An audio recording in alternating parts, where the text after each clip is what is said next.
Grizzlies fans know it's the team that gives you the edge. Big River Steel does too. And much like the Grizzlies have recruited legendary talent, we want you to be part of our team. Are you ready to be part of something legendary? Then visit www.bigriversteel.com. That's www.bigriversteel.com.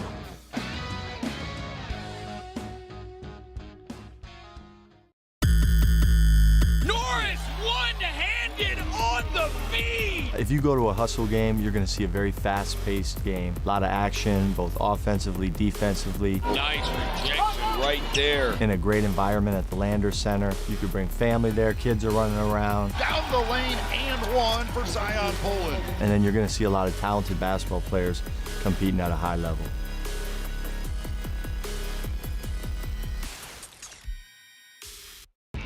When it's all on the line, you turn to the strong, the stable, the unwavering.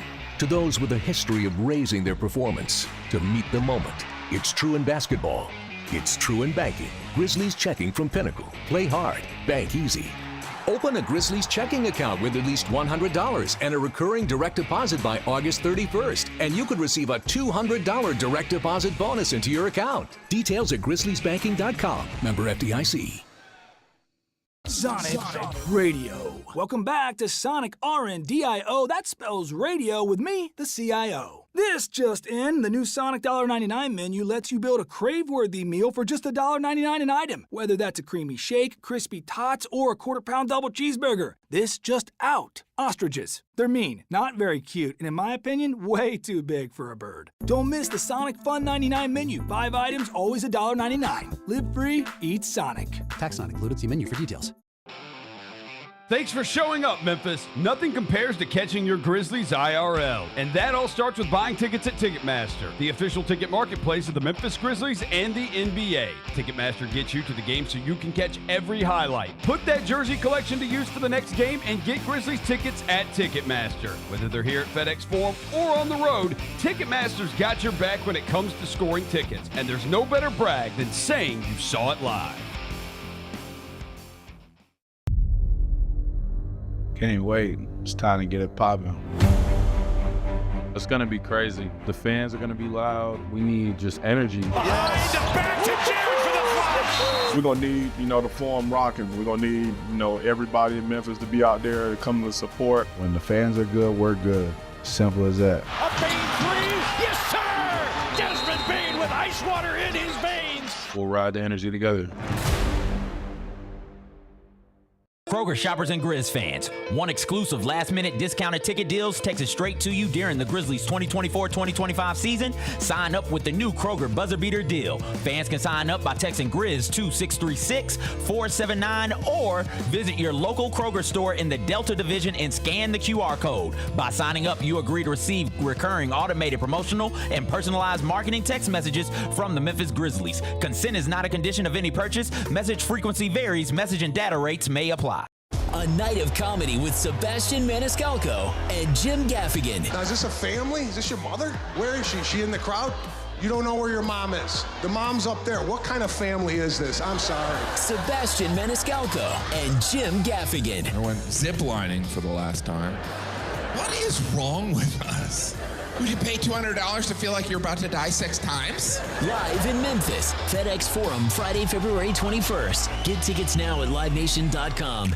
Thanks for showing up, Memphis. Nothing beats catching your Grizzlies IRL, and nobody knows that better than you. So next time you want to hit up a game, Ticketmaster's got your back with tickets to every upcoming matchup. Whether you're catching the Grizzlies at home or on the road, you'll find tickets at Ticketmaster, the official ticket marketplace of the Memphis Grizzlies and the NBA.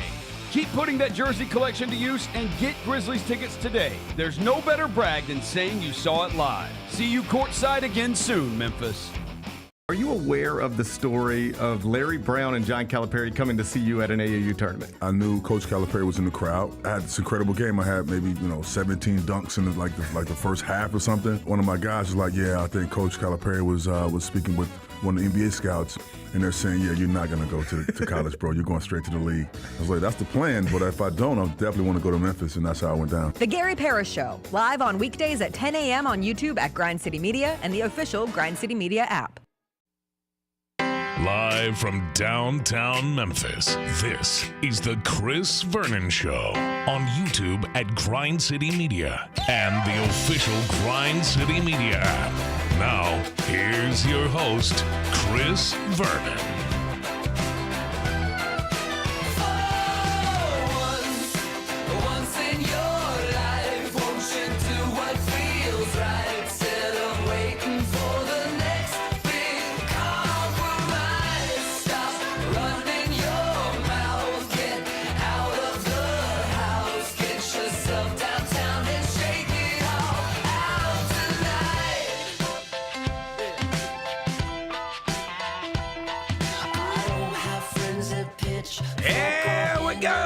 Noon on GrindCityMedia.com. It's Chris Vernon Show. Welcome.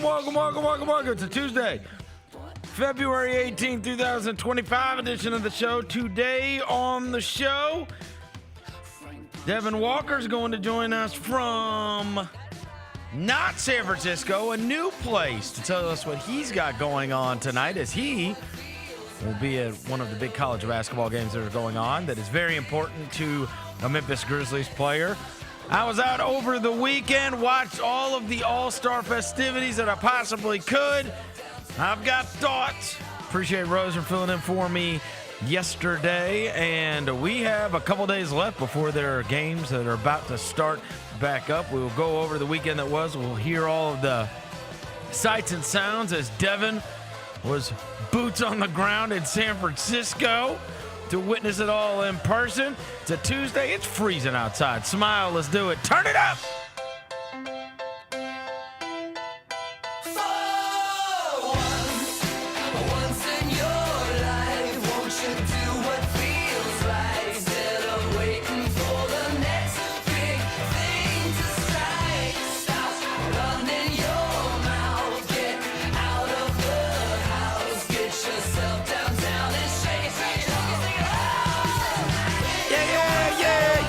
Hope everybody's having a good day. All right, ton of stuff to get to from over the weekend. As I was out yesterday, as I mentioned, thanks to Roser for filling in. Devin is still on the road, and we will get to him here in a second. Before I get to anything, let me welcome John Roser to the show.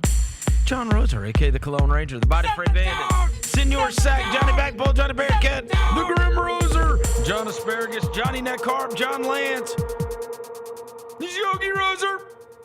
Hello, John. What up? Devin Walker's here. He's the microphone mangler, Senor Quasadilla, Mr. Math, Navajo, the reporter, the photographer. He's Sir Hiss. He's Walker 93.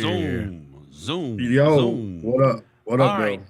Do want to mention to everybody, Tuesdays with Tony is moved to Wednesday this week. Tony was at All-Star Weekend as they were setting up shop and recorded some podcasts while they were out there, and he will be headed in tomorrow. We got some very big announcements that we're going to be making on a special edition of Tuesdays with Tony on a Wednesday tomorrow, so stay tuned for that.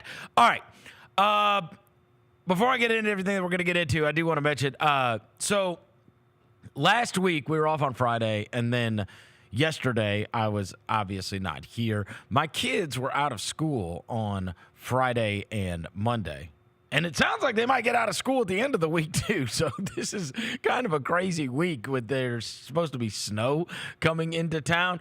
Anyways, I went to Scottsdale, Arizona, Pajonix, because we went with another family, was going to go play some golf courses out there and take the family out there for a couple of days.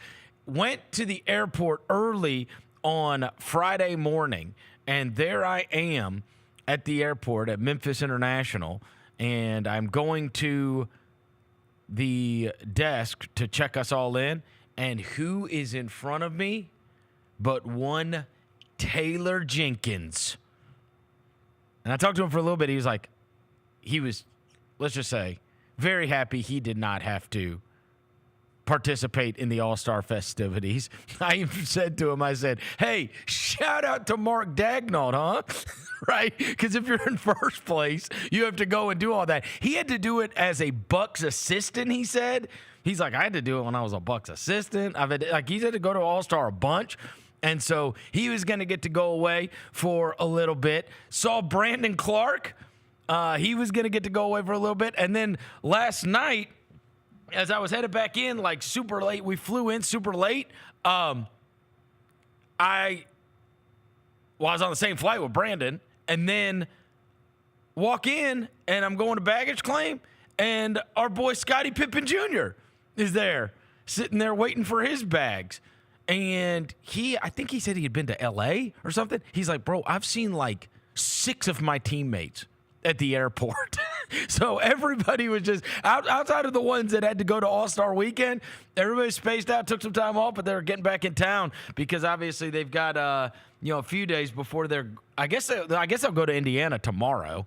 So they'll have to be back by then, and then they'll go to Indiana tomorrow, and then they will head out to on this little road trip before they come back home because they're not home until like the end of the month.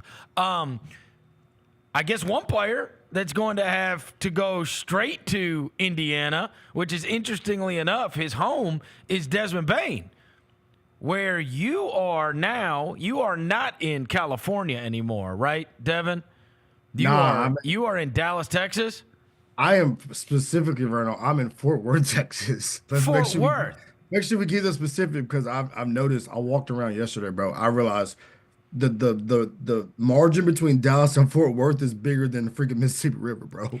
It's 2 different worlds. When you went to the airport, I had heard Tim McMahon say this, that there were like, we will miss you, Luka, or thank you, Luka, things like at the air. Did you see any of that when you were at the airport?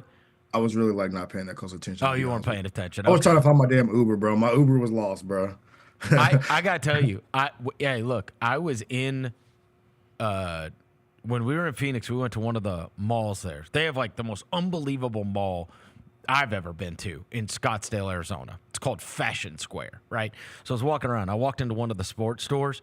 By the way, when you're there, some cities you go to, there's like not a keen awareness of the teams that are in town. Not so in Arizona. I mean, there is Diamondback stuff everywhere. I saw people wearing Diamondbacks hats and stuff and wearing Diamondbacks gear. Cardinals stuff. I saw a lot of, like when you would go into the stores, really Kyler Murray, Marvin Harrison Jr., and Buda Baker, no less. Saw some Buda Baker. Yeah, saw Buda Baker. Trey McBride and James Conner haven't caught on yet. And this is the crazy thing. There is Sun stuff everywhere.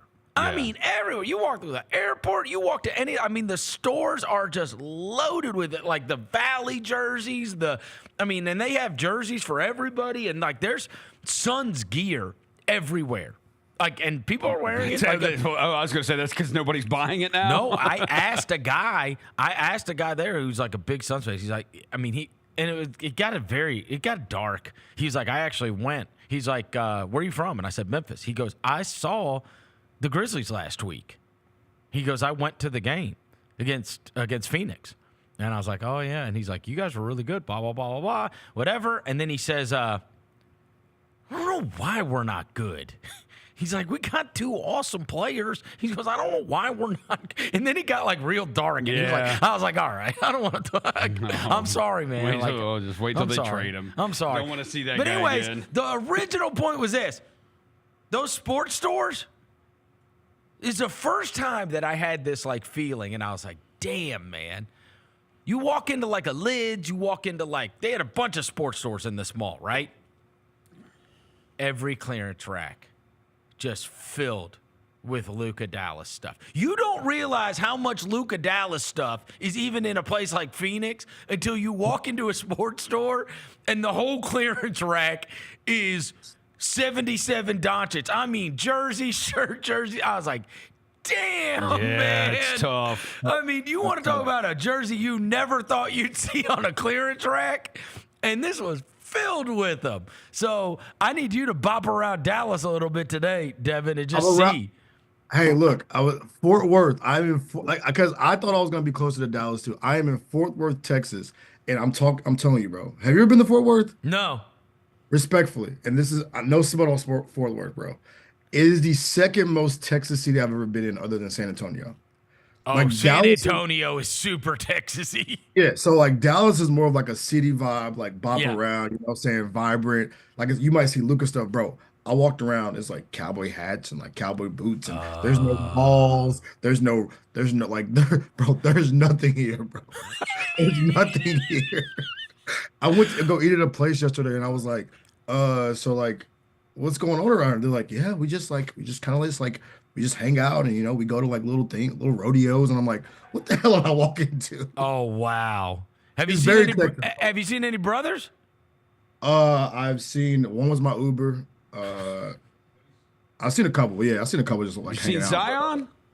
No, Zion don't hang out. Bro, it's Fort Dallas Worth. fan, remember? Oh, yeah. Okay, stop saying Dallas, bro. Yeah, you're Fort Worth. It's very different. Fort Worth. Look, perfect example. Look at this shit. They call it the DFW, but it can't be more different, is what you're saying. Bro, it's so different. Like just like a Minneapolis St. Paul thing.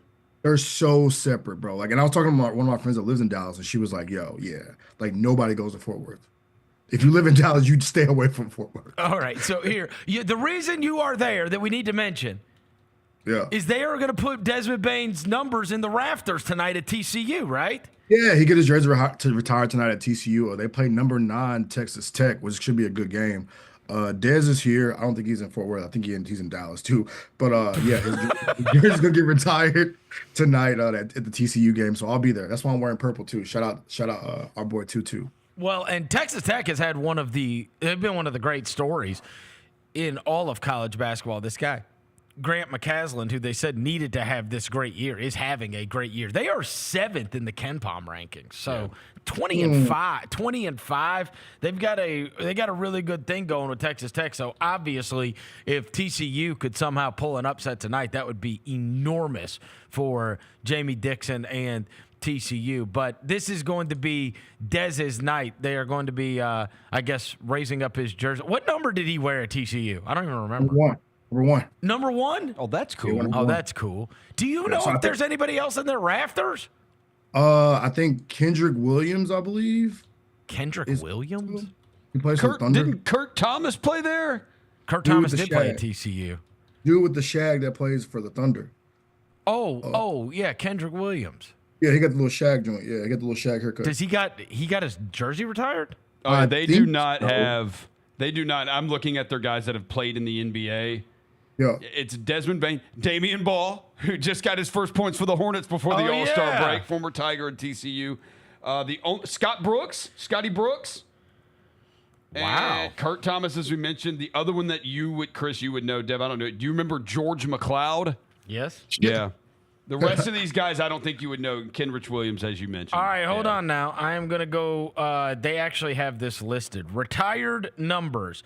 Daryl Browder, Dick O'Neal, who played from 1954 to 1957. I was going to guess the 50s there. Kenrich Williams, who played from 2014 to 2018. Kurt Thomas, who played from 1990 to 1995. And James Cash Jr., who was a player in the 60s. And so, yeah, sure enough, 1, 2, 3, 4, 5. So he'll be the 6th number that goes up in their rafters at TCU. Pretty good. Yeah, pretty cool. I think they're gonna have so I saw some photos of the arena and they have like all these little towels on the seats with his jersey on it. So hope I can snag me one of those before I leave the arena tonight. But yeah, it's a big day for Dez, man. Because I think he has his whole, Dez, he announced his AAU team this last summer, and I think he's gonna have his whole AAU team the other night.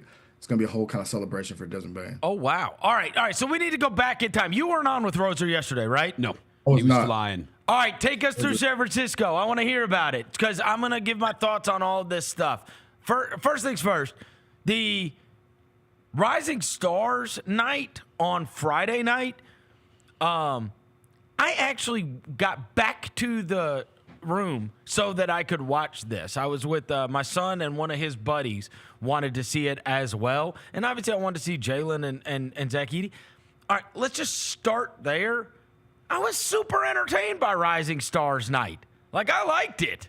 I thought it was fun. I liked the format. I thought the guys played. I liked seeing the Thompson brothers together. Like, I thought, like, in terms of just my entertainment value, I liked Friday night. I thought it was good. I thought the Rising Stars was good. It was entertaining for you who was watching it from home, right? Yeah. I'll say that the crowd was not entertained, bro. Terrible. They didn't like and that's it. like that is my overarching kind of like thing for the weekends, bro. Like, what is wrong with the basketball fans in San Francisco? Like, there was about 60% crowd at Friday night. I didn't go to Saturday night, my bad. And Sunday night, the energy wasn't there. It was like Friday, bro, it was like a 60% capacity in the crowd. No one was there. And there were Really? the people that were there, and the people that were there were like just sitting there, bro. It was like moments, it was so many times where the MC would get on the mic and be like, hey, make some noise. And it would be like, This is Friday night. It was Friday night, bro. It was so dead. It was, but on the court, it was good, right? It was fun to watch. Competitive guys are playing hard, but the crowd was not messing with it, bro. And it kind of made me mad because it makes me think like, yo, did San Francisco really price out everybody like that really wants to come watch this stuff? Oh, so Because I went to Oakland Saturday. Now, is the arena? I haven't been there. It's downtown now, right? It's in San Francisco proper, Yeah, or no? It's I don't know where kind of like in the city where it is, but it's kind of like. Can you walk? No. It's you cannot walk to the arena. No, it's Oopskies. It's like a 15-minute Uber. It's on the pier though, right? Okay, so were you in downtown? You were in downtown. I was in downtown, kind of like where the Union Square is, right? And then it's 15 minutes to there. The Chase Center is in Mission Bay. Okay. The Mission Bay neighborhood. Obviously, we've been to All-Star weekends when it's like all spread out. We have been to All-Star weekends when it's all like super walkable. We love the super walkable ones, right? Charlotte was great. That's probably our favorite one in terms of just being able to get around and not even have to Uber anywhere. This was totally spaced out everywhere. Totally spaced out everywhere. Traffic was horrendous everywhere. Oh wow! I got this new phrase for San Francisco because I did a lot of walking myself because I was just y'all know I just like to walk. Yep. Those things where San Francisco is a beautiful city if you keep your head up, but when you start like looking down, it's tragic, yo. Oh. Like if you look up, where's the weather, the buildings, everything, like bro. But when you start like looking down and like looking around, it's like yo, whoa, trash. Trash, bro. I saw a freaking. I'm sorry, but I saw like a needle and like a bunch of like little. I'm like, y'all know I'm not the most squeamish person, but I almost threw up, bro. I ain't gonna. No. I'll tell you this. When the crazy thing about the last time I was there, we got on like public transit, and there were like old people with like track marks all up and down their arms. I'm like, bro, these are like 70s heroin addicts. Yeah, bro. I mean, it was just the drug use and the homelessness problem has been. I mean, that's a very, very real thing. In Utah, we talked about Utah when Utah kind of like they cleaned their city up for All-Star Weekend, right? You think? Oh yeah, it was a good walkable place. Yeah, Utah, they were like screw this, bro. We're gonna vibe out. San Francisco was not. Nah, I would say I told Rosa this on my list of All-Star games, and I've been to 5 now. Yep. Would probably put San Francisco, and I'm so happy for all of our guys. Jaren's getting the spotlight, Jaylen, Zach, all the G League guys getting to really enjoy it. But as far as like I'm power ranking my All-Star weekends, as far as All-Star cities, I'm putting San Fran at the bottom or near the bottom. Wow. Because like, and it's a beautiful city too. I mean, like beautiful cities. Yeah, it's got the bay, it's got the weather, it's got whatever. But I mean. It's like it stinks that downtown has gone to hell. But it's also too. It's just like when I went to the arena, like it didn't feel like an All-Star game was happening. Like there wasn't the feel of like when we walked around Charlotte, we walked around Chicago, Utah, everyone we've been to, you feel the All-Star game presence, right? Yeah. Other than like, so I went to the Foot Locker pop-up where I copped these, by the way. Which are those? The Kobe All-Star proto joints. Ooh. I got a story about my Jaw 2s that I was supposed to get, but I'm gonna have to talk to Foot Locker about that. I gotta. What do you mean? They screwed me up with my Jaw 2s. What happened? I'm in there early before we really get into some more stuff about the All-Star game. I'm in there early to get my Jaw 2s. They dropped at noon, right? So Nike had this thing set up where every player's shoe dropped at a different time, and Nike set up where every player's birth year is the amount of Nike shoes are gonna drop. So Ja was born, I think, 1999. So that many shoes are gonna drop. So I'm like, okay. So that means there's going to be 1,999 pairs of these? Exactly. Okay. So I'm like, all right, I'm going to get here. I know some people in there. Yo, I shoot a text, blah, blah, blah. Can you get me in? They get me in the store, right? I get there 2 hours early.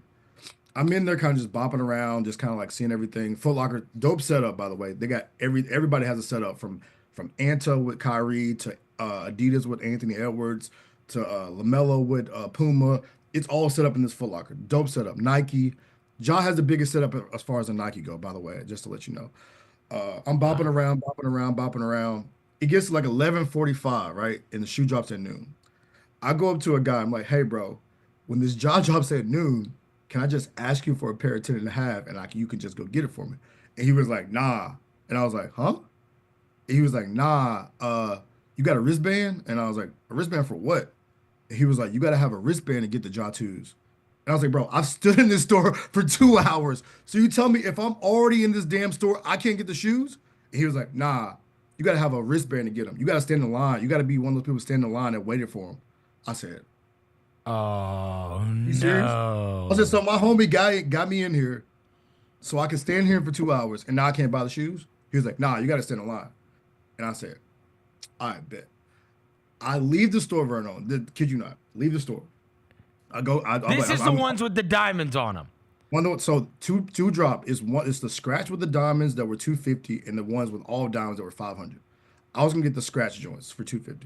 Okay. So I leave because I'm like, okay, cool. I can't get the shoes. Why am I here? Cool. I dab with my homeboy, about to leave. I get halfway down the street, Vernon. My homeboy texts me. He said, I talked to the big guy who like runs stuff and said, bro, you good. You should be able to buy them. Or where you at? You still here? I'm like, bro, I'm gone, bro. He was like, bruh. So thanks, Foot Locker. Appreciate you. Wow. Damn. Appreciate you. Wow. But I got these though. So you got the Kobe Protos. All right. And I got the scoring title KD 5s, but they're on the way to the crib. I couldn't fit them in my suitcase. All right. Tell me about following Jaren around. So I guess Friday he went and supported Wells and Edey at the thing, right? And by the way, was that leather? Was that a leather jumpsuit? Yeah, it's like that thing was awesome. Apparently, it's this designer named Baba who designed all this weekend. Oh, Baba! It's Baba. Yeah, it's Baba. Designed all this stuff this weekend. Hey, like me and Roser didn't know. Yeah, exactly. Like we didn't know that was a Baba leather game. I don't even know. Do you like Google leather jumpsuit? Hey man, he got a stylist for that, man. Huh? But he got a stylist for the shout out Tony Posh. Does a great job. But Baba hooked him up. Had the suits with the gloves already kind of in it. He just calls Baba personally. Yeah. So I mean, I saw. So James, Friday night he went, and then obviously you did the bits with. I don't think you didn't do one with Edey, right? Just Wells. Bro, my dog. I'm full disclosure. My dog Edey was ready to go to the crib. Oh, he didn't even. Bro, Edey do you have something that you did not put out? Bro, no. Edey, I'm telling you, bro. Zach Edey did media that morning. He was there for 2 minutes. You know how they do like the whole like. I really did not see a thing with Zach Edey. He doesn't want to do anything. He doesn't want to talk to people. This what happened. So he did media, right? So Zach, so how do you are you enjoying your first All-Star experience doing it around? Yeah, it's cool. So like, how's it been kind of like being around everybody and blah blah blah? Yeah, I'm just trying to play basketball. So Zach, hey, Zach. Rob Fisher and Jessica Benson are like, see, it's not. Look, they were like, so like, you on the court, you get to share the court with so and so and so and so and so. He was like, yeah, that's cool. And then finally they were like, all right, bro. Like, they gave up. Yeah, he they waved the white flag. The Zach Edey interview, white flag. Bro, Zach was not trying to have it, bro, the whole weekend. Even after the Sunday game when they were like, how's it feel to you on the court with KD and blah, blah, blah. Yeah, it was all right. I mean, they were like, you even got to do the jump ball against KD. Like, was that cool? He was like, yeah, that was cool. I mean.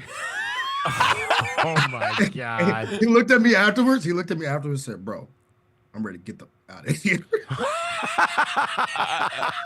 Zach Edey really taking in the All-Star experience. I guess it's being like the National Player of the Year 2 years in a row. He's had to do so much media that he's over the whole media thing now. Yeah, he doesn't care. He's like, I'm over this.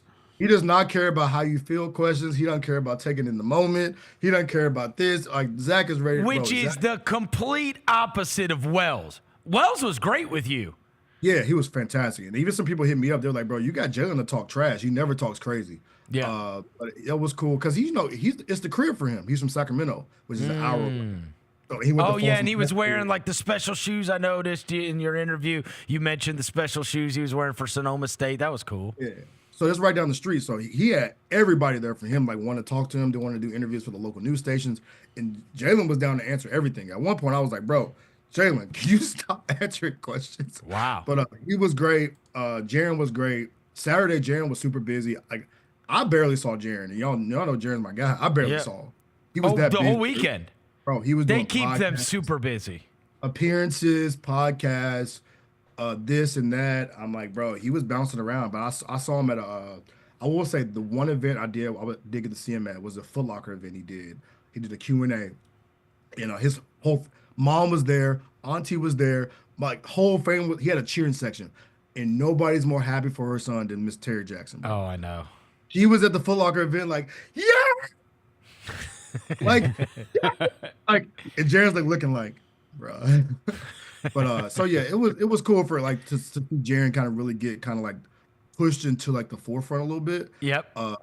He was doing everything. He was on a billboards and like this and that. He did a bunch of podcasts. Oh, dude. Tell me you saw, was it Complex or who put that out? He was like the latest victim of the Taylor Rooks gets all these guys to talk crazy. And it was Jared talking about how he was going to pick somebody up 94 feet from the best. He's going to pick up full court. These guys go on Taylor Rooks' podcast and just start talking wild. Yep. Hey, it's crazy you said that because he said that morning and nobody picked it up. He said the same thing that morning at All-Star practice and nobody picked it up. But the second he said the Taylor Rooks, it's a headline, bro. But no, our boy put on, man. Like I said, it was good to see him kind of enjoy it. And even for him at the end, he was looking like, yo. And this, I love this too. Like even out off the camera, like when he was saying, like, I'm ready to go back home to Memphis. Like you could tell he's really ready for this second part of the season, right? Or not the second half, the second part of the season. He's like, yo, I'm about to go home. I'm gonna wake up. I'm gonna go work out. I just want to be back in Memphis. Yeah. Like this is cool and all, but I want to be back in Memphis. So shout out to our guys, man. They did a good job this weekend. But the All-Star game as a whole, Verno. Oh my! Well, hold on. We're not even to Saturday night, which you said you did not go to, and I do not blame you at least. The crazy part about this, I'm sure you talked about it yesterday. My expectation. So I tell you, I liked Friday night. I'll stand on that. Yeah. I liked it. I enjoyed it. It stinks that people in the arena weren't even there, but I thought that was fun to watch. I like watching all those young guys playing against each other. And I thought the competition was actually good. I thought they tried in that thing. Saturday night went literally the exact reverse of what I thought, which was the skills competition was horrendous. Right and off the Chris bat. Paul made a mockery of it. Wemby took responsibility and said it was his idea. Wemby made a mockery of it too. Yeah. Okay? So they make a mockery of it. 3-point contest, terrible, and no Curry in Golden State. Like I figured this was going to be a late edition after they announced Curry and Sabrina weren't doing the deal. I figured for sure we're going to get Curry in the, they're going to find a way. They'll either wedge him in or he'll take somebody's spot or whatever. Dunk contest was the most entertaining by far of the three events because I do like watching McClung dunk. I do. He is fun. He's awesome. And Castle was a pretty good revelation. The other two guys stunk, but Buzelis and Andre Jackson. But Castle wins that dunk contest a lot of times. Like I think his dunks could have won dunk contest, but like the McClung is a force of nature, huh? Yeah, the one that went through the net, bro. I don't think that's getting enough love, bro. Y'all try to do that on a little type hoop, and that's hard to do. Oh, I know. Throw the ball through the hoop and catch it, throw it between your legs. Like yes, that's not getting enough love, bro. Dude, McClung tapping that ball off the front of the rim is like that. Yeah, I mean, that is crazy. And the jumping over the Kia with the reverse. I mean, he's just got crazy. He's a professional dunker. That's what that guy is. Yeah, he's crazy. Part of it with McClung, the difference is because I think the Castle stuff, I was like, I'm not going to remember any of the Castle dunks. Like, I'm not going to. Part of it is because a lot of them, dude, it took him like 4 times to be able to That's fair. do it. Where McClung, outside of the Carwin, because the car when the guy didn't hold the ball right. So it took him 2 times. But the other dude, he all did it on the first try. They're clean. They're clean. Yeah, they're clean. And so anyways, and it was good enough. Where are we at on the Morant, Levine, all those? Do you think they're just riding the wave, getting attention? Or do you think that there's a real chance that he would ever do it? I think there's a chance he might do it. I do too. I think there's a chance he might do it. I know why I think so? You're a hater. I think he actually might do it. The reason I think he might, honestly, is the whole, the stardom of it all. And he's had to sit this whole thing out and whatever else. And he comes back. I mean, they see the attention that this guy gets. And it's like, if you went and you showed up at that thing, it's like, maybe, if I do it one time, do you know how big a deal that would be? Because people were making a big deal out of McClung's dunks. And, I think at some point these guys are like, come on, right? And I do think they watch it and I should do this. I actually think there's a chance he would, simply because I think if this season would have gone like he wanted this season to go, that there would be 0 chance. But the fact that this season didn't go and that next year's going to have to be the return to glory year, outside of, obviously, look, he could still have a crazy playoffs, but he's not going to make All-NBA. He didn't make All-Star team. He didn't all that stuff that I'm sure he had lined up as goals for this year were stripped away from him by injury. I'll say this. I think too, bro, if you walk around the city, just he wasn't here, but his presence was felt. If that sounds crazy, right? Right. Ja wasn't in San Francisco, but you can feel there's NBA packages running on buildings with Ja Morant highlights on it. And he wasn't even in the city. Oh yeah, so, and I'm not looking. By the way, I don't want to spend much time on this, but I just want to address it real quickly because it's annoying that this is the way NBA news works. But a nugget comes out and then it gets aggregated everywhere. Yeah. That Howard Beck said that an executive mentioned to him, hey, a guy to keep your eyes on is Ja Morant. Okay, I don't doubt that some exec said that, right? Because I think that probably them, just like everybody else in the world, has gone absolutely crazy since the whole Luka thing, right?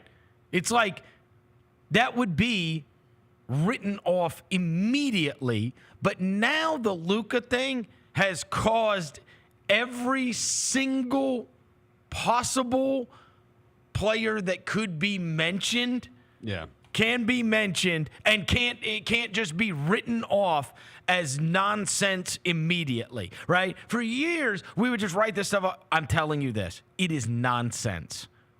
The Grizzlies should never... Look, Morant, Bane, and Jackson. It's the only 3 things you can be confident in. Yeah. The only 3 things. And a lot of that reason is exactly what Devin's talking about. You don't get to have superstars in small markets. You have one. And so I don't doubt that somebody said that. I also will tell you, it's nonsense. And the idea that you're sitting around waiting they're not trading him. Bro, come on. They're not. But I mean, it's so annoying that that's what happens. It's so annoying that it's hey, here's you could say it about anybody. Yeah, here's one to keep an eye on. I have no reason to say that. They've never had a discussion with anyone ever and have no intention of having a discussion with anyone ever. But, hey, keep an eye on it. I love how they said somebody out of the blue said. I'm like, okay, well, tell that person to shut the hell up then. Come on, it's obvious, bro. I got text so many times this morning that it's so annoying. It's annoying. So annoying. Because it's just some random person that could say it.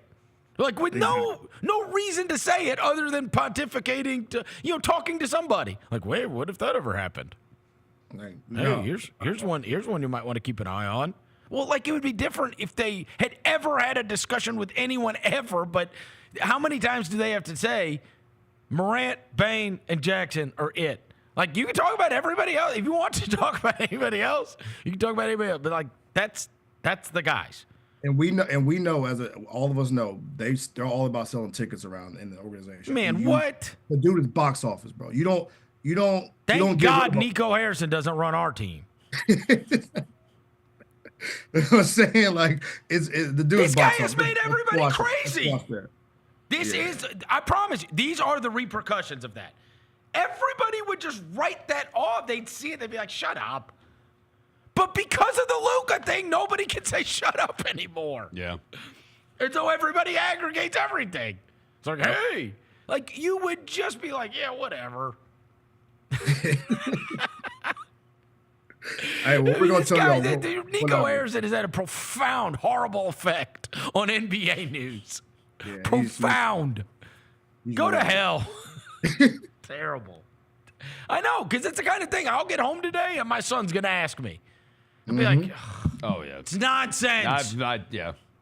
Dev, you said your phone, all of our phones have gotten text about it. It's nonsense. I told them, leave me alone. Leave me alone. What do you think, bro? Leave me alone. This is stupid. All right, you guys agree? Slam dunk contest, it was mildly entertaining. I don't say it's amazing, but I will remember. There are two things I'll remember from Saturday night. It was Mac McClung and Wemby and Chris Paul cheating. Correct. Okay. Yeah. Sunday, I sold it to you on Friday. Yeah, you did. I wish you wouldn't have. Me too. And I would have watched SNL. Me too. Okay. And I will tell you this: as somebody that was in so arena, much worse than I could have ever imagined. So bad. I was pissed off at the Rising Stars on Sunday. They didn't even try. Bro. How are they not trying? Because it's all a impact of, right? Like once you realize other guys aren't, all it takes is somebody trying, like coming out there and defending and trying. Jaron was trying to defend. And it could. And Jaron tried. But it could then have a carryover to everybody else. But also, look, and I saw the video you posted from the show yesterday. How about I give Roser the show one day and he comes out with just spice. Ferocious LeBron rant. Hey, the thing is, Vernon, he was so ready because nobody's going to push back on it. And he was like, I'm about to get my shit off today. I'll tell you this. You're lucky we weren't here, Devin, too. I'm going to be honest with you. Number one, loved the rant. I loved it. Number two, I would have piled on with him. Oh, my God. Because I was watching it, and I was like, bro, you're leaving stuff out. You're leaving stuff out, Rosa. Oh, I probably did, yeah. I'm like, how about this? You were like, what good has LeBron ever done? And you listed, this was well thought out, listed things that like impact. Magic and Bird had this impact, and Michael Jordan had this impact, and what has LeBron done?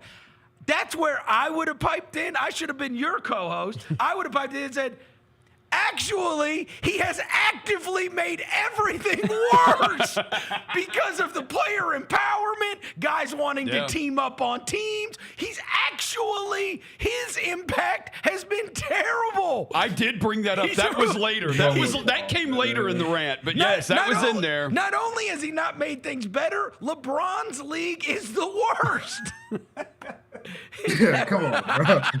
This son of a bitch showed up in street clothes an hour before the All-Star game when the whole deal is for them to care. And it's like... Took a picture wearing street clothes with guys wearing jerseys. I'm like... When did he sprain his ankle? Yeah, at least put the jersey on, bro. Because it's a trickle-down effect because you got Anthony Edwards acting like an idiot now, too. No, none of them care. God, Look... I know Saturday, it's already set up to go. Them promoting Anthony Davis's prank show all throughout All-Star Weekend was the funniest thing ever. Yeah, I mean, if I'm a Dallas fan, I'm like, I'll do it. I'll jump. Like, you got to sit there and think about your hero has been traded. He's been traded to a guy that's going to be out over a month who you didn't like already. And now you've got to watch 5,000 promos of what people don't know about me besides basketball. I love a good prank. And it's like, oh God, just give me the Clorox to drink. Their whole world's a prank at this point, bro. The whole world's a prank at this point, bro. So it's all right, Mavs fans. Oh my God! I did love. What if that's one of the pranks? He's like, watch this. I'm gonna convince Rob Pelinka to trade me. That's gonna be That's gonna be one of the things on Anthony Davis's prank show, and then Rob Pelinka actually does it. Yeah, some Mavs fans said they hope that is the prank. That it's actually he's not traded He's not traded, and Luke is actually going to be back in Dallas. They're showing the video of Braun. That is a ridiculous video, bro. That's crazy. That is like Braun. You got to at least put the jersey on, bro. By the way, how does James Harden gain 20 pounds every single time they have 2 days off?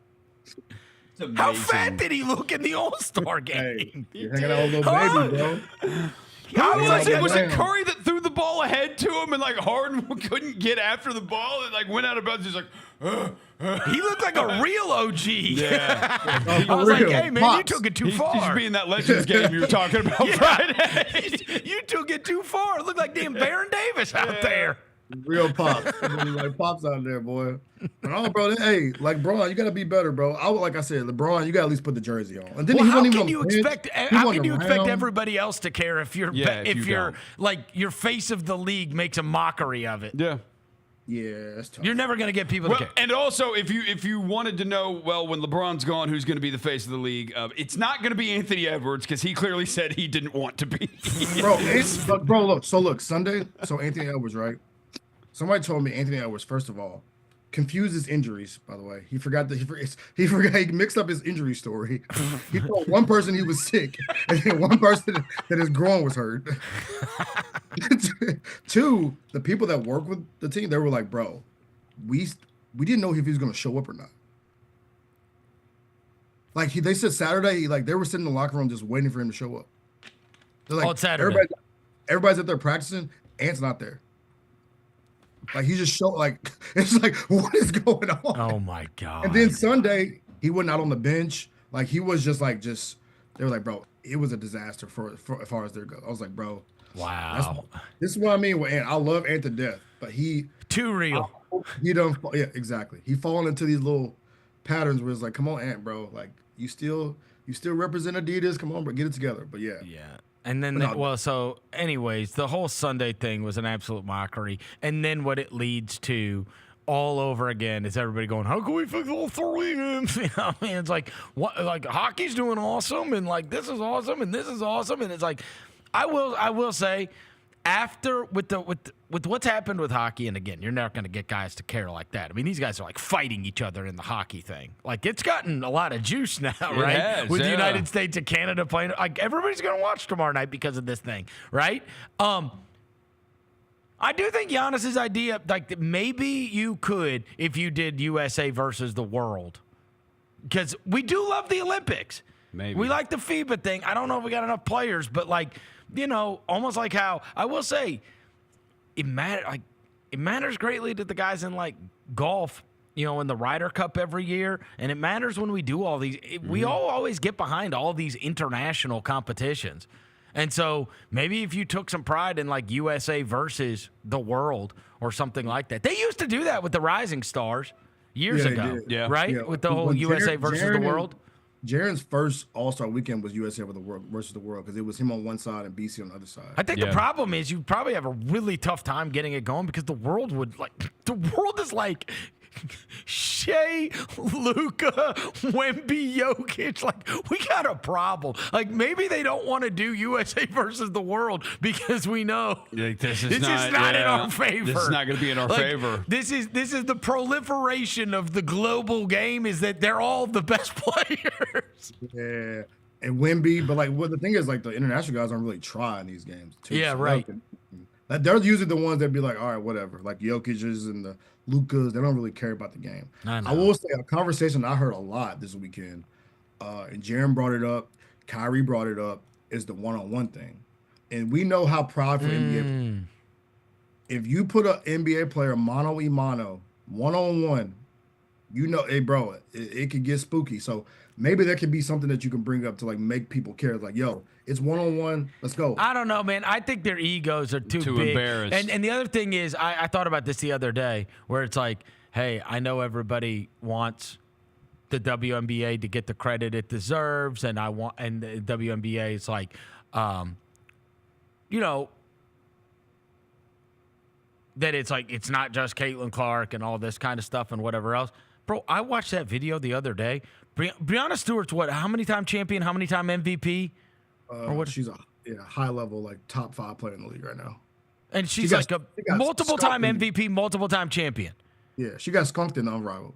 12-0. Like, if you saw that happen in the NBA, if you saw a multiple-time MVP get beat 12-0 in a one-on-one game, you would be like, and then you would like get constantly reminded of that for the rest of your career. Nobody even cared that Breanna Stewart's one of the best players in the world, and she got destroyed. She is a 3-time champion, a 2-time Finals MVP, a 2-time MVP, a 6-time All-Star, 6-time first team, 1-time second team, 3-time All-Defensive first team, 3-time All-Defensive second team. And she got beat 12. Roser, they played to 12. She got beat 12-0. Who did she play? Aaliyah Edwards cooked her ass. Who's that?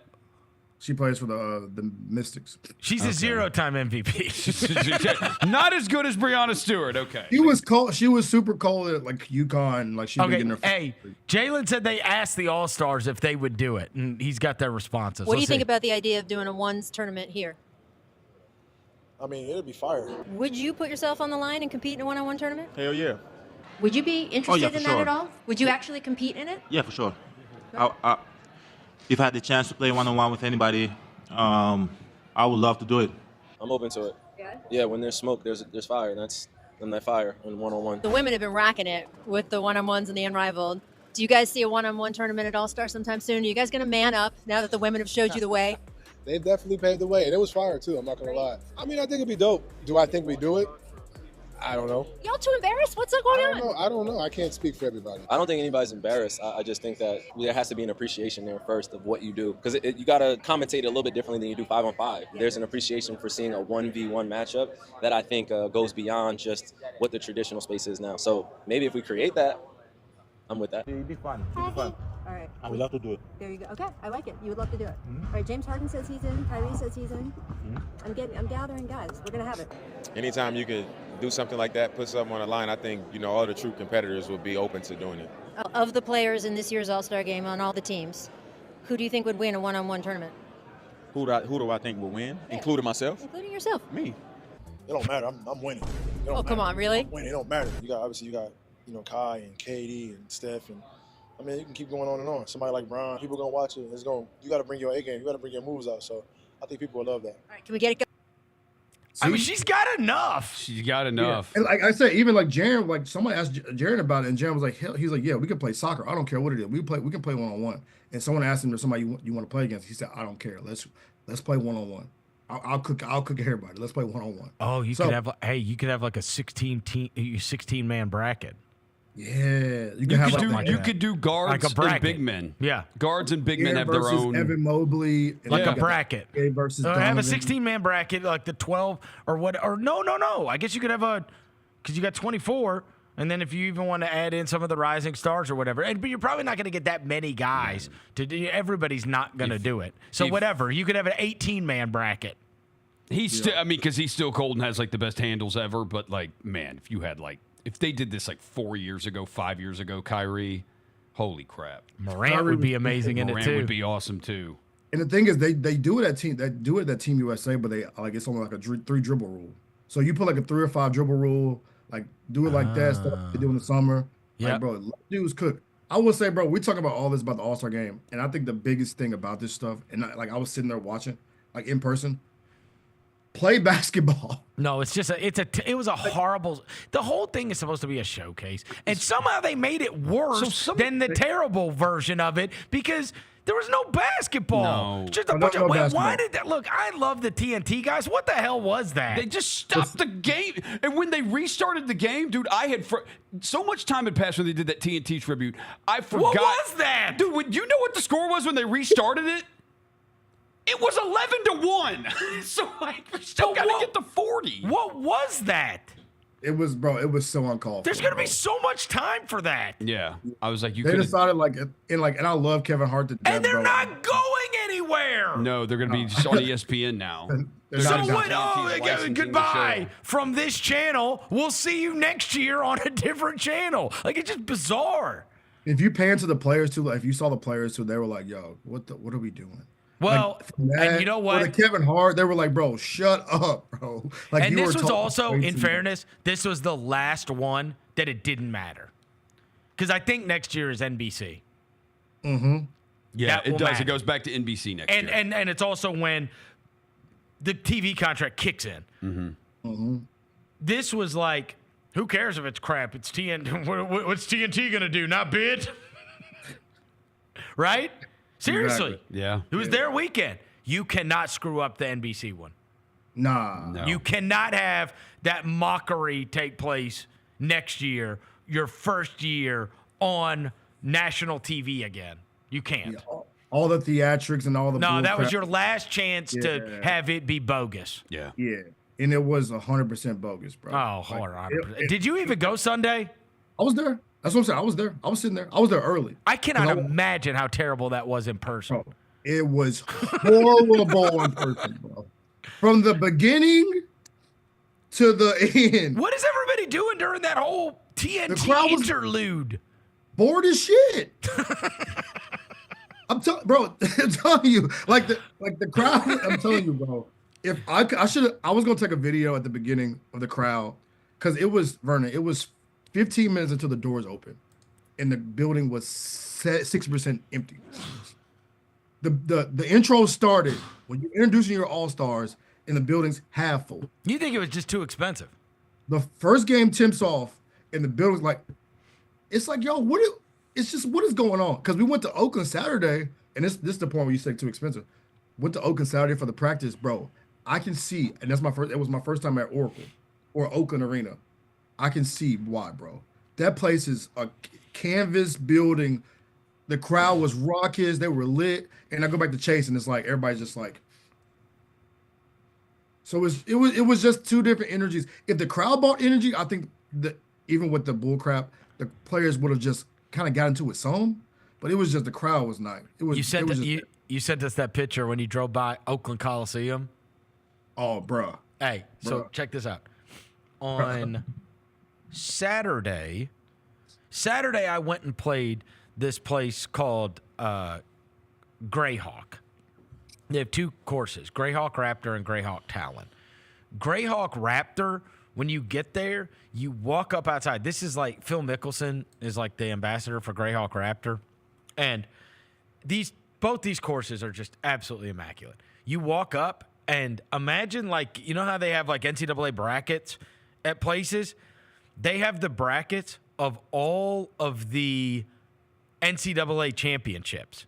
That's where they play them at this place. So like I saw Rachel Heck's name up there and her scores, Rose Zhang, Gordon Sargent, like all kinds of people, right? And they have like all the brackets, whatever. So anyways, went out there and played this course. After my second shot, I am 15 yards from the pin.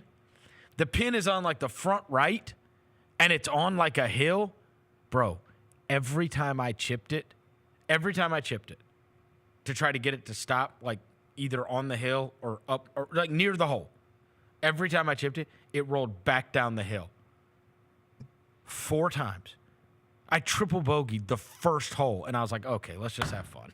I'm like, this is the hardest thing I've ever done in my life, right? So ended up having a decent time there. Fast forward, Sunday, I got to play at TPC Scottsdale, which is where they just had the waste management. Bro, there's still trash, like, underneath the bleachers.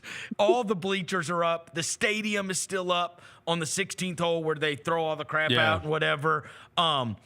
And they said, I asked their stands. So I always think of it like through the prism of 16, right? When you go and you see that like stadium and it's like, you know, it's like they're entering like a Roman Coliseum or something, right? It looks so cool on TV. The thing you don't recognize, there are triple deck, 4-deck stands everywhere. I asked the caddy and I was like, bro, these stands are, he's like, it takes 5 months to take all this crap down. 3 months to get it back up or whatever. He's like, there's 4 months out of the year, it's not up. And I'm like, how many people are at this thing? He's like, I think they said over 200,000. I was like, what? Holy crap. That's how many people get hold of this place. Okay. I played great there, but we're playing with Brent Rooker. He was our buddy, Brent Rooker, who we're now all huge Sacramento A's fans. Well, I guess they're just calling them the A's. The Athletics, yeah. Anyways, he's there for spring training. Their spring training's in Mesa. He met up with us on Sunday and played this Scottsdale. And I told him, by the way, he loves you, Devin. Shout out, Brent, man. And I told him, Devin just sent me a picture. This was on Sunday. I said, Devin just sent me a picture of your old stomping grounds, Oakland. And he goes, bro, they played baseball here? And so he said he had just gotten a house in Sacramento. Yeah. And I was like, how far away? And he's like, it's like 25 minutes or whatever. And I was like, did you go over to the stadium there? And he's like, yep. And I was like, and he's like, small. Bro, this way he told me. About hey, so he had just gotten, he got there on Saturday. We played Sunday. And he said that they had just gotten the house, I think, the week before. And he had gone over to the facilities, whatever. 14,000. That's what it holds. I said, did they sell out season tickets? He's like, yeah, it's sold out. They're going to play Major League Baseball in front of 14,000 people every night. I was like, what in the world? I had no idea. I had no idea that that's like what they were doing. But it's 3 years. They're going to be there until they build the Vegas stadium. Yeah. And I'm like, what? 14,000? That's smaller than the Forum. That's AutoZone size. It's a little bigger. Yeah. I think AutoZone's like 10 or 11, right? No, AutoZone's 14. Oh, it is? Is it 14? Yeah. Just looked it up. It's 14,000. Yeah. Oh, it's 14,000. All right. Yeah, it's AutoZone. It's the size of AutoZone Park. It's going to be amazing. Professional baseball. Yeah, professional baseball, right? And then he, by the way. AutoZone Park holds 10,000 now. Okay, 10,000. Hey, 10,000 by the way, he played, I don't know if he is an awesome golfer. He played great. And you'll never believe this. Hits the ball a billion miles. I guess if you can hit 40 home runs in the major leagues. Did you ask him, is that stadium as bad on the inside as it is on the outside? Yeah, it's terrible. Bro. You talking about Oakland? Bro, yes, bro. I told him, dude, we were joking on one of the tee boxes. I said, Ricky Henderson just died. It's like, you played in the same stadium as guys that are already dead. And it's not like Wrigley or Fenway. It's like not nice, right? And I'm like, Ricky Henderson's dead. It looks like Halley Stadium with no updates. No updates. Same thing. It's literally the same place Ricky Henderson played. Bro, it looks like Halley Stadium from the outside, bro. And if you like look on the outside, there's like bleachers just hanging out because I guess they ripped bleachers out. Just bleachers in the parking lot. It's like, bro, there's no way they play baseball. Shout out Brent Rucker though, man. I was trying to find a Brent Rucker jersey, but they don't sell athletic stuff no more. So they don't sell A stuff there. They try to act like it didn't happen. Did you see a bunch of Giant stuff? Yes, because Oracle Park is close to where I was staying at. Oh, okay. Hang on. Oakland Coliseum had opened in 1966. Dude, it says they renovated it in 2017. Yeah, and it still is terrible. No, that's cat. Bro, Roser, if you saw this place up and close, bro, you were like, there's no way in hell. Oh my gosh. But yeah, bro, shout out to it was a Bro, Giants. they lost the Raiders twice. They did lose the Raiders playing twice. in the same place. How do you? Bad for Oakland, man. They've lost the Raiders twice playing in the same stadium. How is that even possible? Oakland, bro. I feel bad for them because it seems like the fans are like really like real. You know what I'm saying? It's not like respectfully, like the San Francisco crowd where it's like all just like up to the Silicon Valley. You know what I'm saying? Like the Oakland was like the raw, real, like it's like equivalent. I hate to say it. Like moving the Grizzlies from out of downtown Memphis and moving them out to like Cargill somewhere. Right. You know what I'm saying? Yep. Stand like good luck. You're gonna get a totally different clientele. Totally different crowd. Yep. And it's like all people just sitting on their hands, just we're just happy to be here. Yep. You know, guys. Right. Like what are dudes with the grills in their mouth, no teeth? You know what I'm saying? I need that, you know. But yeah, San Francisco, like I said, as a whole, as an all-star game, if I was garbage. We've been to 5. I've been to 5. We did the good choice then, Roser. Yeah. Not going. Yeah. I mean, as far as like, I was happy for Jaren. Like I was happy for Jaren. I was glad I was able to like kind of follow everything around. I was busy. I will say I was so busy I didn't get to do no shopping, bro. I did go to one event or two events. I went to this round 21 event where I got this hoodie. You didn't get to go to any parties? Bro, I went to one party Saturday night. It was this place called Friends Only. Y'all probably don't clown me, bro. It was this South African DJ named Uncle Waffles. It's a girl. And it was phenomenal, bro. It sounds like the most San Francisco thing ever. Don't do that. Look up Uncle Waffles, bro. She a baddie. She look like Beyonce on the stage. What? But it was probably one of the most fun parties I've ever been to. But it was? It was great? Yeah, bro, it was so much fun. It was so much fun. Like, what kind of DJ? Like a girl talk type of DJ? Like a Kygo? Like Afro beats kind of? Like, nah, you know I'm missing no Kygo music, bro. It was like Afro beats, R&B type. But like it was that kind of vibe the whole night. Like it was like, and it was I could tell talking to the people in there, it was more like it was like 26 to like a 35 crowd. Gotcha. So it was like real, like, you know what I'm saying? She has a single called Tanzania that reached #1 in South Africa, where it is certified 7 times platinum. Wow. We saw her, bro. She DJ'd Uncle that night. Waffles? Uncle Waffles. She learned how to DJ during the 2020 during COVID, during the lockdowns. Apparently, she practiced for 8 hours a day. She's stuck inside, and she got turntables and learned how to DJ. And now she's DJing at an All-Star Weekend party. She killed it. But that was probably like the only party I went to that night. And then the rest of the time I was super. I guess I was, because I transitioned my role, and it's like I've been having to like really focus in on that. So I was like trying to focus in and make sure I'm not tired, I'm not exhausted. Yeah, so I'm in bed by like 10:30, 11, bro. So I enjoyed it though, man. Other than San Francisco. Is your flight fine? Bro, I've been checking it. No, like was it there? Yeah, it was easy. Yeah, I had a quick like little. What'd you fly? I fly Delta. Yeah. Other than having to stay on the plane an extra 45 minutes before we took off in Utah, it was straight. My flight was at 7:00 on Friday morning. We didn't leave the runway until 9:55. And they boarded the plane like we were leaving at 7. It was the worst. I'm like, wouldn't you just let us back into the airport? I could have gone home and come back. I don't even understand what we're doing out here. They had to like manually fuel the plane. How does the plane? I don't know, dude. I don't know. Just like take off.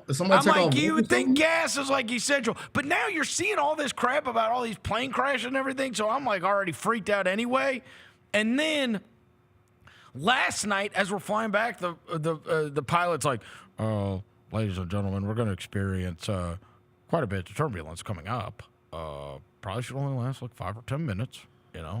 But I want to make sure everybody is safely secured and whatever. And I'm like, wait, what?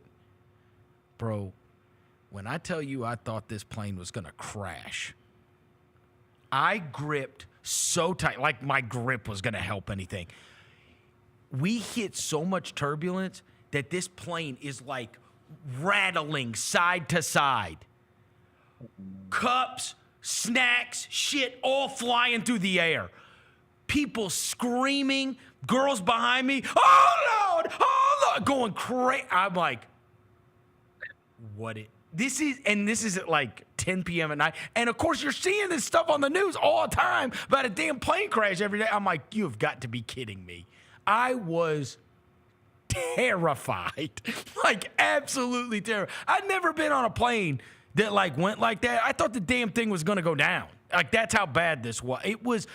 When I tell you cups and snacks and stuff are flying and it's rattling people side to side in the plane, I'm like, bro, this is not a little bit of turbulence. Yeah, I bet my heart rate was at 250.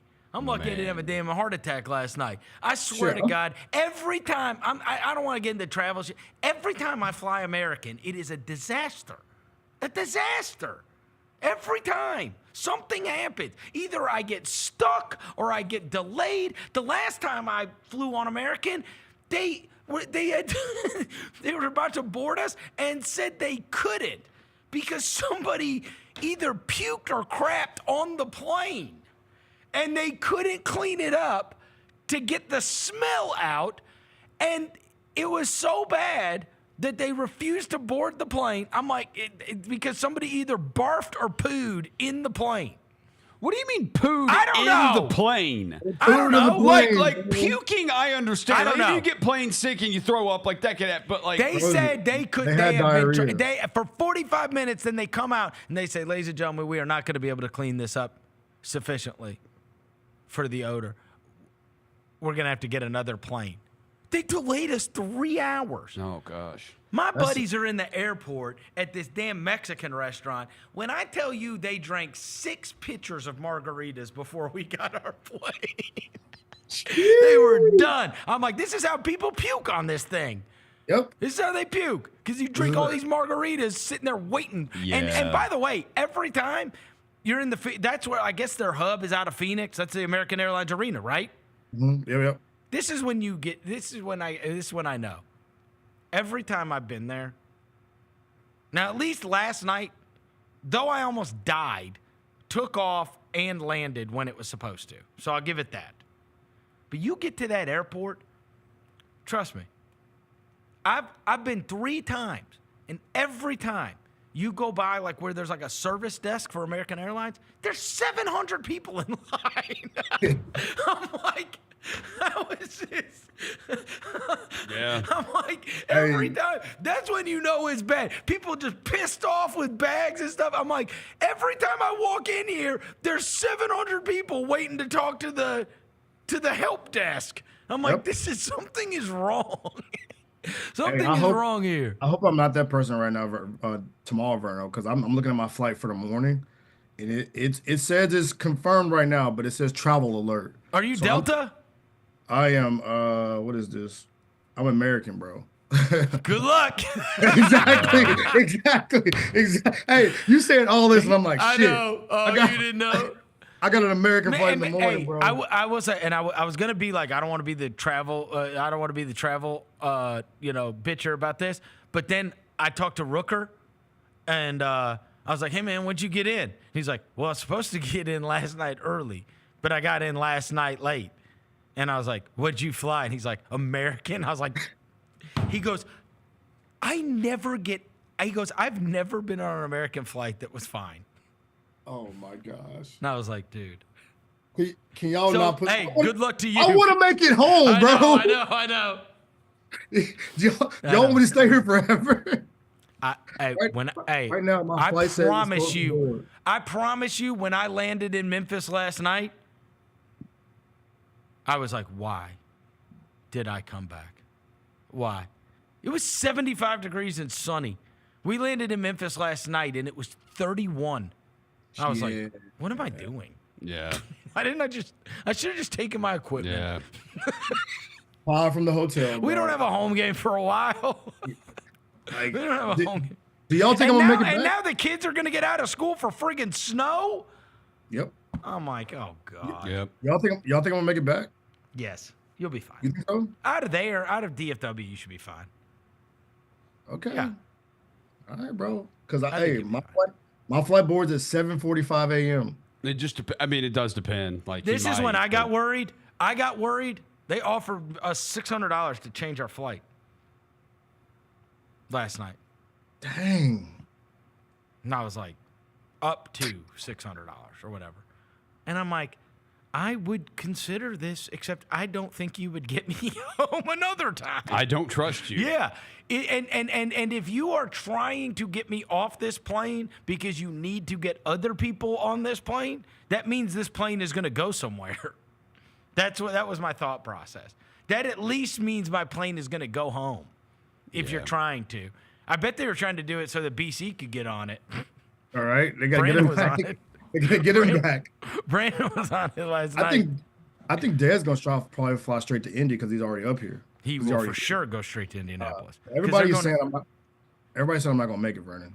They're saying I'm not going to make it. Well, the issue would be whatever, like, because the snow and ice is supposed to come tonight. So whatever flights take off tonight or coming into Memphis, that stuff may get delayed, which can cause other stuff to get delayed. Go get us some cowboy hats, bro. You're in Fort Worth. All right, let's take a quick break. We're going to take a quick break. We're back into this Chris Vernon Show. We got Southern Heritage Classic news. Mike, Tennessee State out. Where do you think the Classic goes from here? Is this a thing that sort of dooms this Classic, Southern Heritage Classic? I don't ever bet against Fred Jones. I don't count Fred Jones out. You have to have the event. You have to continue to have the weekend, and a football game has to be part of it. Get all of your HBCU sports and culture news by tuning in to HBCU Huddle with CJ Hurt and Mike Wallace. New episodes drop every Thursday on grindcitymedia.com, YouTube, and Spotify. Grizzlies fans, dunks, dimes, and no-looks are great on TV, but nothing compares to catching them IRL. And that starts with buying tickets at Ticketmaster, the official ticket marketplace of the Memphis Grizzlies and the NBA. Ticketmaster gets you to the game so you can catch every highlight in person. From seeing your favorite Grizzly stars up close to hearing the squeak of the sneakers on the hardwood. Put that jersey collection to use and get tickets at Ticketmaster. There's no better brag than saying you saw it live. See you courtside, Memphis. Shinedown. Dance Kid Dance Tour. Live in Memphis. FedEx Forum Saturday, August 30th. With special guests, Bush and Morgan Wade. Get tickets now at livenation.com. Shinedown, live in concert. For more, visit shinedown.com. At the National Civil Rights Museum, history moves us forward.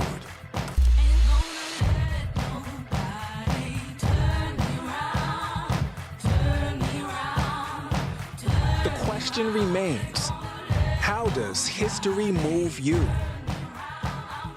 Keep on walking, keep on talking, marching up to freedom land.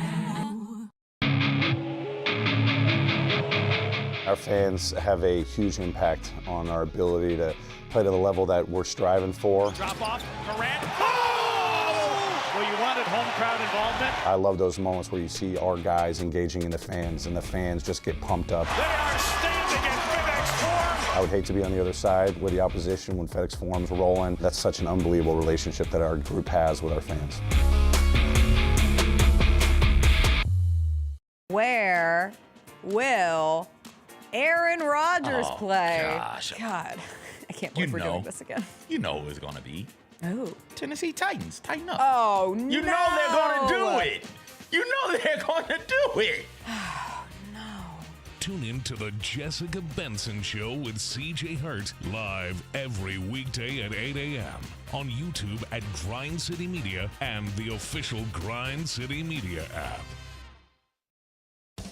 It's your turn to drive into luxury at Southland Casino Hotel. Join us on Saturdays to win your share of up to $1 million in free play and prizes. And don't miss the chance to take home luxury itself during the grand finale drawings. Drive off in a 2025 Land Rover on February 1st or a 2025 Range Rover on March 1st. 2 vehicles, 2 finales, 1 million ways to enjoy luxury only at Southland Casino Hotel. Must be 21 or up. Play responsibly. For help quitting, call 800-522-4700. There's no substitute for experience, the knowledge gained from having been there before, and the passion to share what you know to make everyone around you better. It's true in basketball. It's true in banking. Grizzlies Checking from Pinnacle. Play hard. Bank easy. Open a Grizzlies checking account with at least $100 and a recurring direct deposit by August 31st, and you could receive a $200 direct deposit bonus into your account. Details at grizzliesbanking.com. Member FDIC. Memphis Cat is back with his Heaven on Earth tour. I tried to be incognito, but thanks to Shannon Sharp's loud mouth, the gig is up. February 22nd in the FedEx Forum. In my spare time, I infiltrate the Illuminati, look for their secrets, run back, tell y'all. Don't miss this year's most talked about comedy icon live. He's back with brand new material, an unmatched wit, and an electrifying performance. Get tickets at Ticketmaster.com. Let's face it, there's a lot of trash talk in basketball, but the great teams let their performance do the talking. Like Ford F-150 with Pro Power on board, a class-exclusive industry-first feature that turns your truck into a mobile generator and leaves the competition speechless.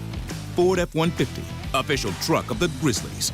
Greatness starts here at your Mid-South Ford dealer. Class is full-size pickups under 8,500 pounds, GVWR. Welcome back to the Chris Vernon Show on YouTube at Grind City Media and the official Grind City Media app. Now, back to your host, Chris Vernon.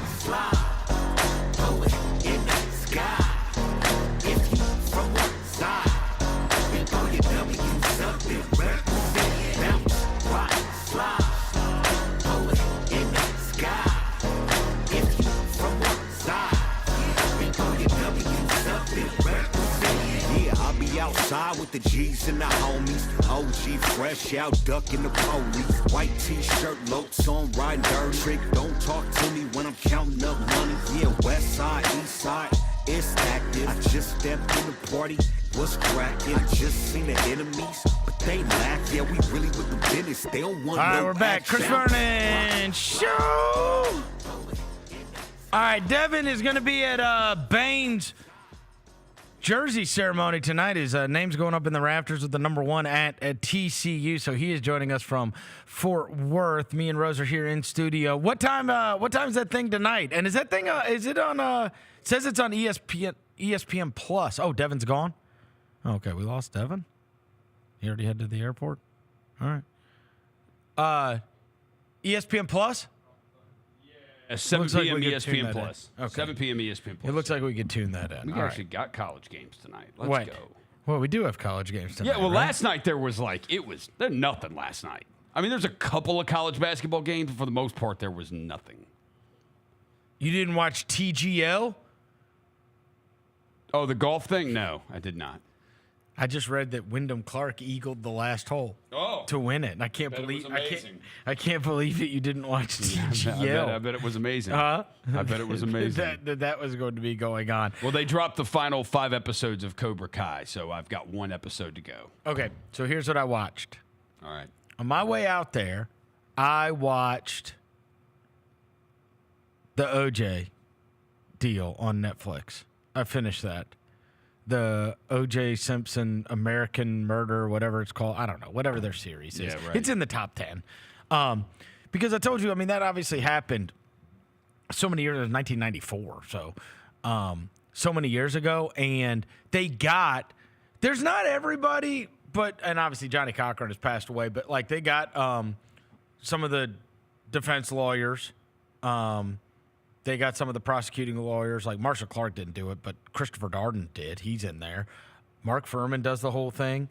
The other investigators do the whole thing. And just going back and like all through that murder night and then the trial and then the verdict, it's only, whatever, I think 3 episodes. It's a fun recap to watch it all and watch it all back. And I don't know why this dawned on me so many years later. Like, I don't know why this was what I thought. I guess just because of the way they think. But, and you tell me if you felt like this way, right? So there's a murder at Nicole Brown Simpson's house. And it's Nicole Brown Simpson and Ron Goldman, right? What do you recall about Ron Goldman? They were like friends, weren't they? Or lovers? I don't know. I don't really remember. See, I thought they were. I thought they were like. She and Nicole, weren't they friends? They were friends, right? So they say. Yeah. That they were like platonic friends. Yeah. Or whatever. But the only reason he's there, from the story goes, her mom, I think it's her mom, they went to dinner at the restaurant where he was a waiter, and she left her reading glasses. Like, that's the only, so the story goes, that's the only reason he's there. He was returning her glasses to her. I'm like, that is the worst luck ever. That's terrible. Unless, I see, because they never go into, like, that there was some relationship there that sent it. I always thought that they, like, must have been a thing, and that's what sent him over the edge. Set him over the edge, yeah. Yeah, I just always had that in my head, that he went nutso because she was with somebody new. Yeah. I didn't realize that either. But as the story goes, he was returning her glasses from where he had worked that night. And like the restaurant that he worked at, they called and was like, hey, and he's like, I can run them over there. I know where she lives.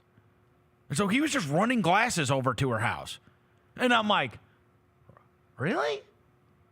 That's how he was just out there to get. That is horrible. Horrible luck. The worst ever. Truly. That is just an odd story. I don't know. I guess that was always something. That is terrible luck if that really is the case. It was always something that and I don't know if they had a relationship or not. Obviously, I guess that's to be left. Yeah, right. But yeah, dude, a waiter would not bring glasses to you though. Like they were friends. Yeah, they were friends. I don't know. I'm saying like that. There's no like rage story there. He saw her with another man, and that's why he like the story goes that earlier that day there was like a dance recital. Yeah, and the whole family was there. Yeah, and then she didn't ask him out to dinner. She said you can't go with the rest of the family. That was the deal. Yeah. And so that's what made and she had on some skimpy dress. Yeah. That's what made him lose his mind. Like that she's fine without him. Like he has no control over her anymore. Like, and she's now living her best life, and you don't get to come to dinner with us and the family and the kids. And that's what like made him lose his mind. So the story goes. Anyway, it's worth watching. It's worth watching just to recap everything. And the whole Bronco thing is just bananas. I mean, to watch it back. I remember that. To watch it back and then to hear the news reporters and everything, and then the phone calls and all that stuff that took place. So anyways, yeah, I watched that. And then I think I watched, I can't remember what else. I watched some of the Lacey Peterson one.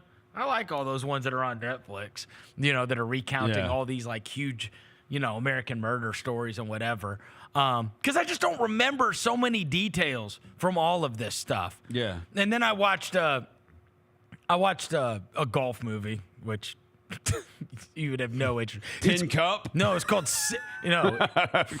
Happy Gilmore? No, it was called Sevi, the movie. Oh, about Sevi Ballesteros. Yeah. It was about Sevi Ballesteros. And like, it's kind of weird. The way they do it. So I've seen it like in parts when I'm like flipping onto the Golf Channel, it'll be on there. And so I've seen like parts of it, but you always hear about this guy, and I was like interested in it and whatever. So it's weird the way they do it. The movie is like him as a kid, and that's all like actors and fictional. Like they basically play out his life as a kid, but then melded into it is all kinds of like interviews and live stuff.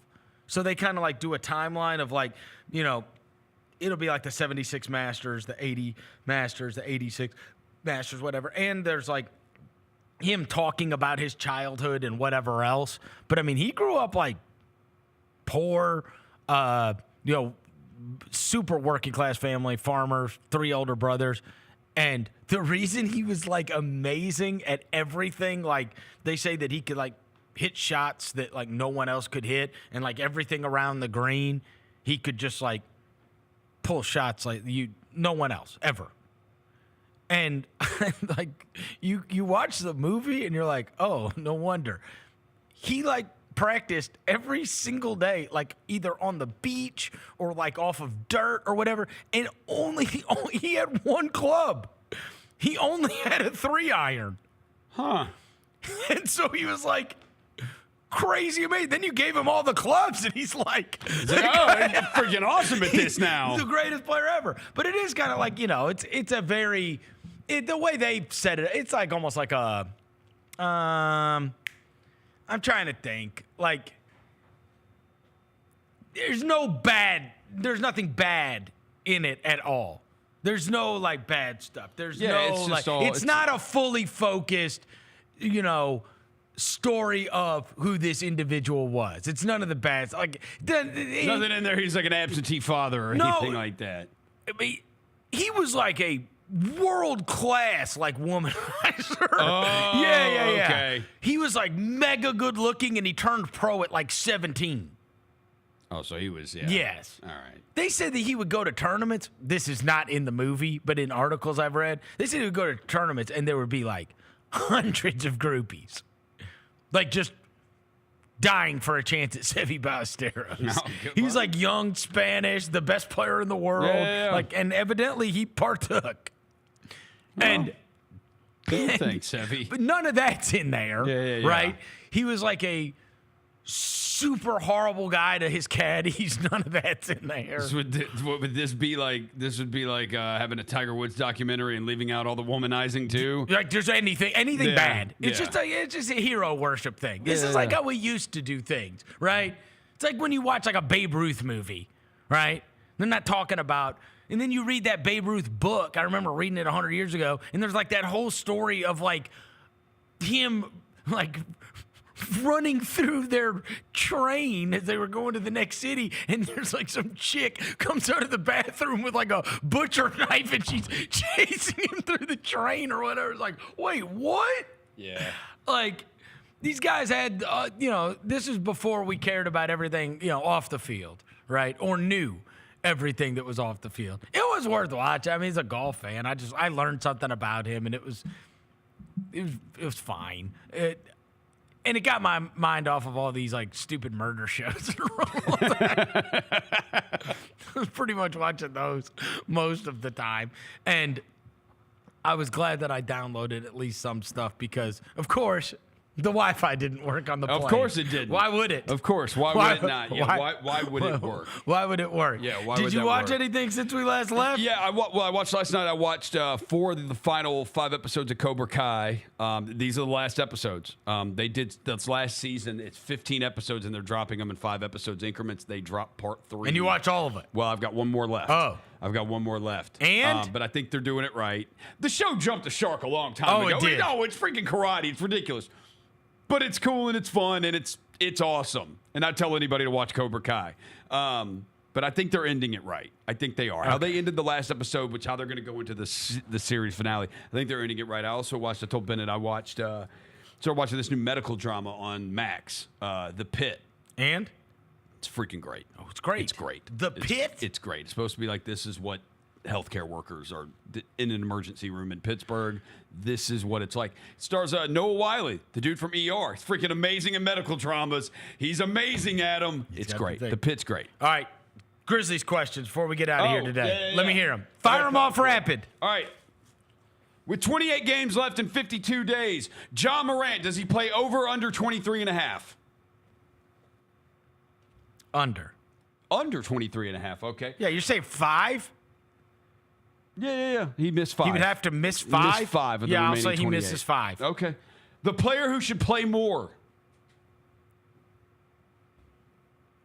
Oh, come on. It's the easiest question in the world. You're going to say Vince? Yes. Okay. I would say you can't say Vince because we know he's going to play It's more. not even, once the minutes restriction comes off. Frankly, I'm offended by the question. The player who should play less. That is an offensive question. The player who should play less than he does. Oh, okay. Now we're talking, huh? Yeah. Because we play like a lot of guys. I've gotten different answers on this one. I'm looking at the minutes right now.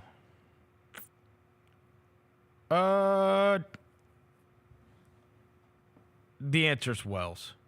He's not going to play. You think he should, not who will play less, who you think should play less than he does. Here's why.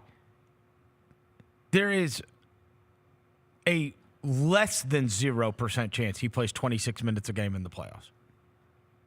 So you've got to start ramping up for more like what it's going to be like in the playoffs. I'm sorry. That is not a slight on Jaylen Wells. I love Jaylen Wells. Jaylen Wells is not playing 20-something minutes in the playoffs. That's not happening. It's not.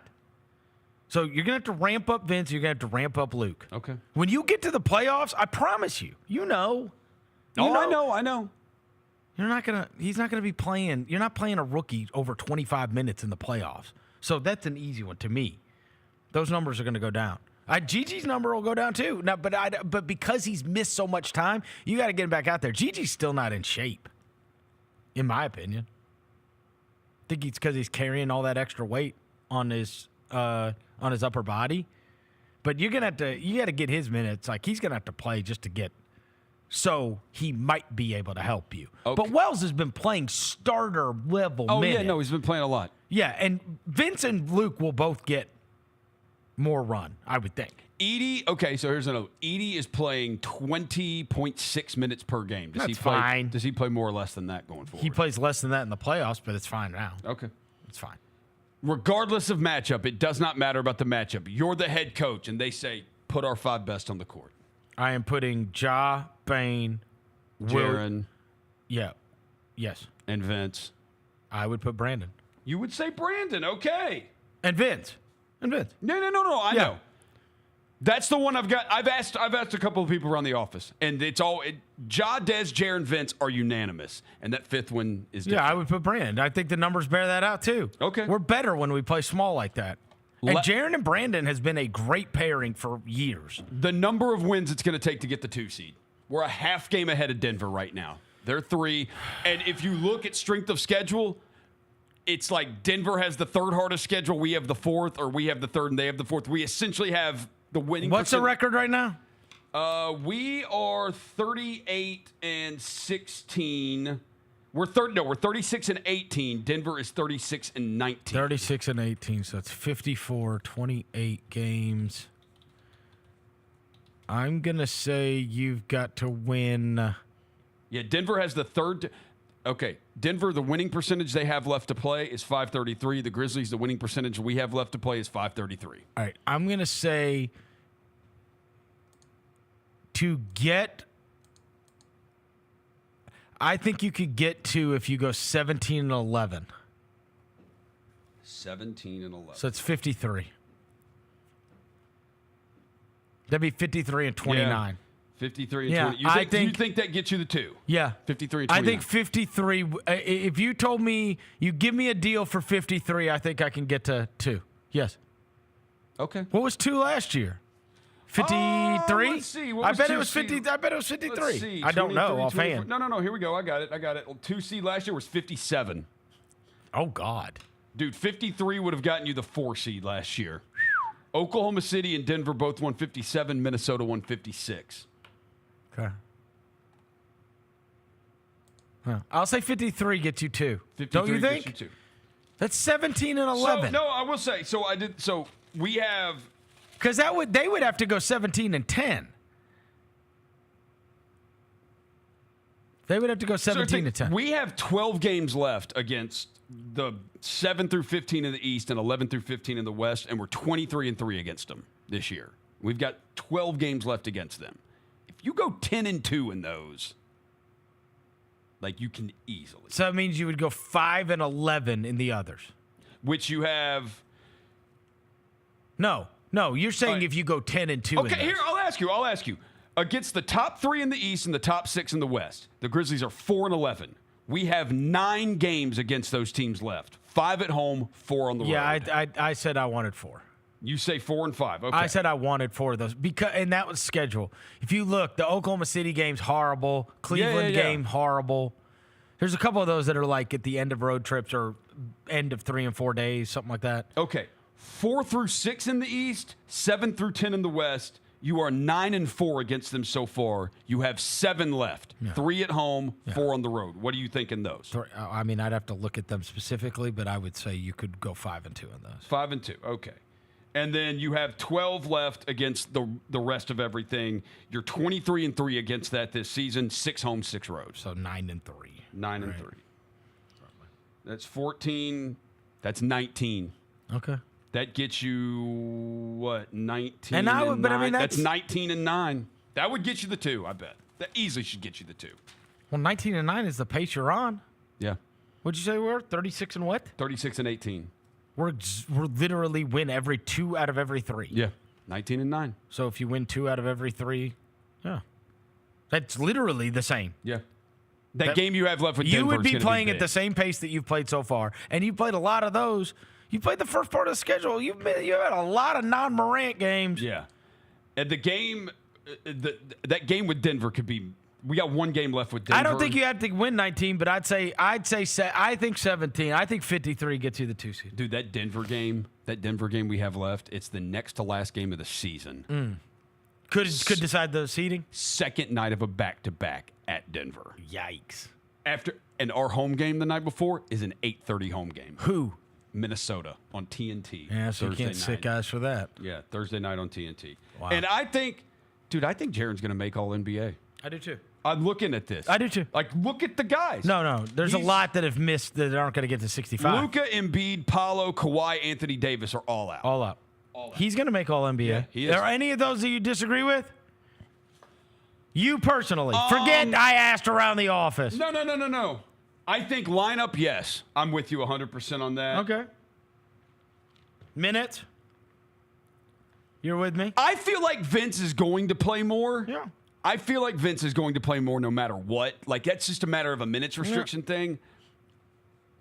I'd play Kennard. I would too. I'd play Kennard more.